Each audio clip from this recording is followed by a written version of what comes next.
So changes at the IMDb, further changes at imdb.com.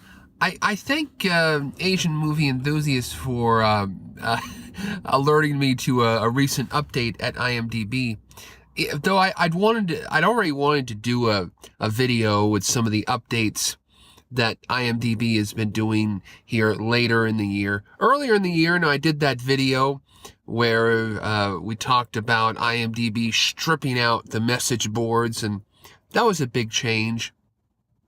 I don't know if you're watching this video, if you're an IMDb enthusiast, if you're an IMDb fan, if you're still on the IMDb website, if you've gone to it less since that change. Personally, I think I have.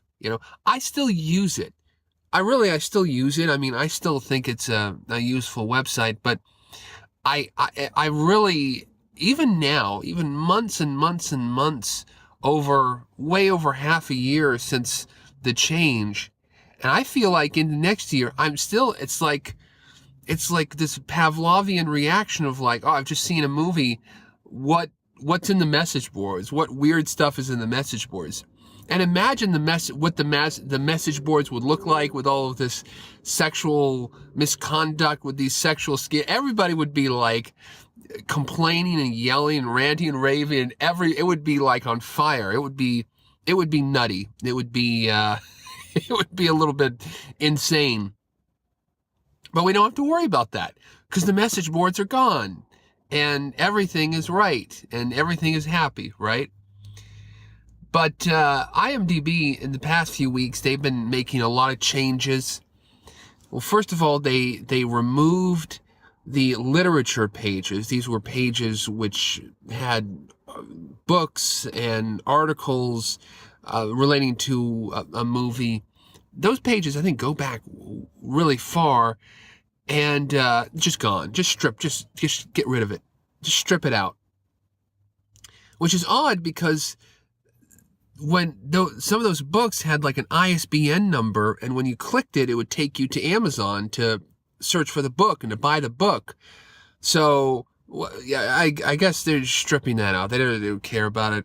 They've put box office information, extended box office. You can see the basic gross, but for box office information and production company information, they've put that behind the IMDb Pro paywall. You gotta subscribe to IMDb Pro to get into that. And now what they've done, and I mean, this is what Asian movie enthusiast was talking about. What he told me about and what they posted on the other video. I mean, I'm pausing here because I don't even understand what's going on, and I think, and I every time I look at it, even when I read the page and I look at it, I'm like, this doesn't add up. They've removed being able to sort reviews by chronological order or by negative or positive, hated it, loved it. Remember back in the long time ago, aka a few weeks ago, when you could sort reviews by, they just say ordered by, and I love this says ordered by, ordered by helpfulness. And I'm thinking to myself, I don't even know. I mean, I feel like I'm a dope. I don't even know what helpfulness means. You know what would be helpful if you could, I keep saying to myself, you know what would be helpful if you could sort by chronological, or you could sort by loved it or hated it. I mean, I'm dumbfounded. I'm almost speechless. I don't understand this.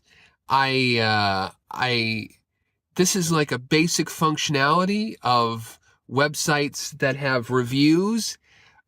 Every website that has user reviews is able to sort the user reviews by chronological or by some kind of positive or negative criteria.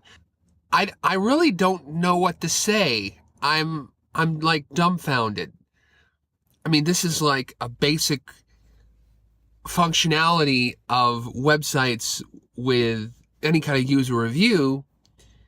You can sort by chronological, that's usually the default, or good or bad. And you look at the Get Satisfaction website, and this guy, Colin Needham, the main IMDb contact, is writing these messages where he talks about trying to bring the functionality of the website in line with the Android and iPhone apps, which I would argue that the Android and iPhone apps, you should be able to sort. You should be able to sort any way you want. That's why I just threw those apps away. I hated the iPhone app. It was so annoying. It was like I kept finding myself over and over. Let's go to the website so I can actually get this functionality back. It was annoying as hell. In my mind, the big importance where an app comes in is IMDb is able to create an API, basically able to create a way for apps to lock onto your information and suck your information, even if they have to pay you, suck that information into their own cool, beautiful app. Why does there need to be a first-party IMDb app? You know, what is really even the business sense in putting all of those resources into that app? You know, I know I'm getting into way to stuff we don't know and inside baseball IMDb stuff, but I just don't even understand this as a temporary thing of removing this on the website, of not being able to sort, because I mean that's the first thing I would do. I mean, this really breaks a primary functionality that IMDb is. Like, you go into, like, say, Rogue One, and you have thousands of reviews, and they're sorted by helpfulness, and I still don't know exactly what that means. I don't know, and I don't know. I'm flummoxed. I'm stymied.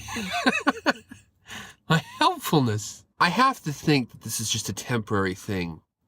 But the way that the IMDb Get Satisfaction post seems to indicate is that it's not. They say we can clear the functionality, that if we can clear out all the old stuff, we can start adding new features. Well, I mean, first of all, I mean, I still don't understand how being able to sort user data is like an old feature. That's an old, outdated feature.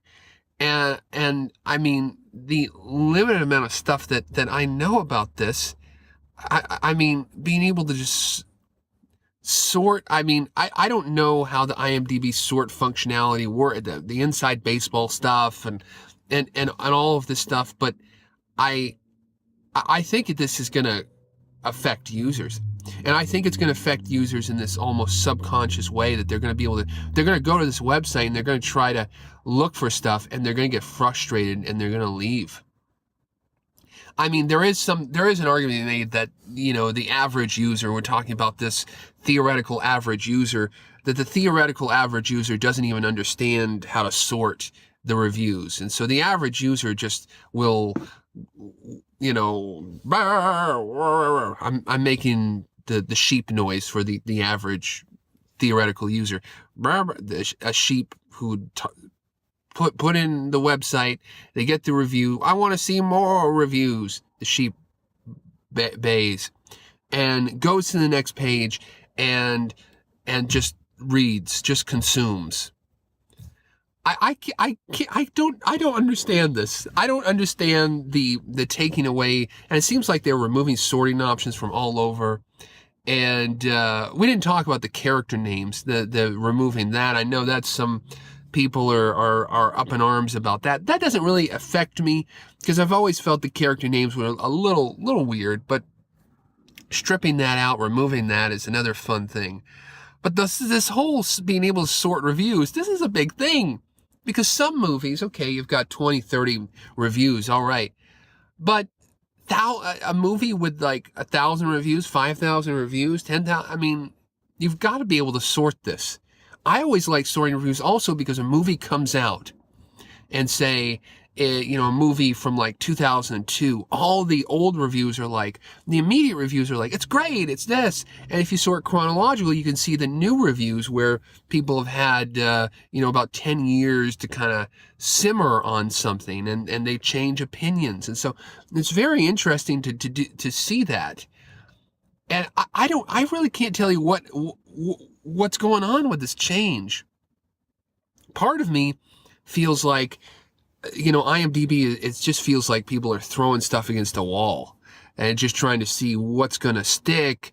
They want to maybe position themselves as an industry website, build up the IMDb Pro. IMDb Pro's not doing well. I think they're going after like maybe how many 100,000, 200,000 users with the IMDb Pro. They want them to pay all this money a month. I think they're just leaving like 7 or 8 or 9 or 10 million users that they could maybe get $3 or $4 a month from, and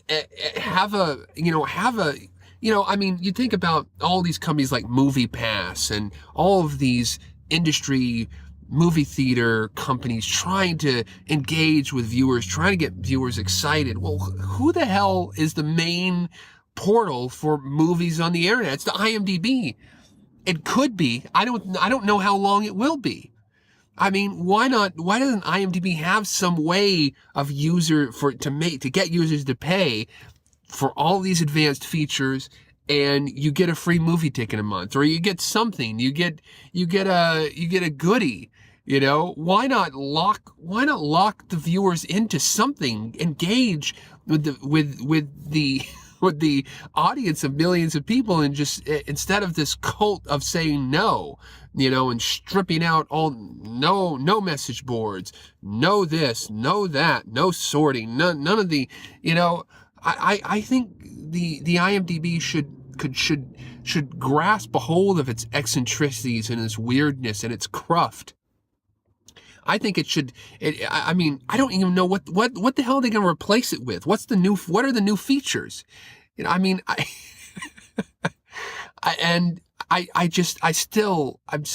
thinking about it right now, and it's just stymied me. The fact that IMDb has turned their review section into like a 1998 guest book. No, that's wrong. The guest books probably had more functionality. The guest books were sorted probably chronologically, and this is by helpfulness. I don't even know what that is. I'm like talking to you. I'm like stunned on this. What is helpfulness? What is that? I don't know. Maybe you know. Maybe there's some kind of Bayesian machine artificial intelligence algorithm that is sorting these, and to me also, I think IMDb, there's all these websites that are trying to do like the ultimate movie suggestion website. Well, what could be the ultimate movie suggestion website? IMDb. And they have pretty good movie suggestions. If you go into the suggestions, I don't know, they'll probably strip that out. I mean, why doesn't IMDb say, hey, hipster techie guys, look at what we're doing with artificial intelligence and movie suggestions, and make this like minimalist movie suggestion website, and put your engineering brains and minds behind that, not stripping out the ability to sort reviews. That's just absurd. Even on a temporary, where we're going to replace it with something, what the hell are you going to replace it with? You're going to replace it with something better. Even the temporary loss of that is like, okay. I guess I got to go to a different website now. I got to figure out a way to find the review that was just posted. I don't know. I'm confused. I'm shocked. I'm stunned by this thing. It's a little feature, but it's like I don't know. It's like, imagine if you went to Google and there was just no way to search. It was just like a button. It was like, feel lucky. You just went there, and this is just like one of those fundamental, like, using the website. Like, imagine if you got in your car and there was something in a different area would just really bother you. if there was a knob that had been changed to a button, it would really, I mean, come on. This is what is this? What is this?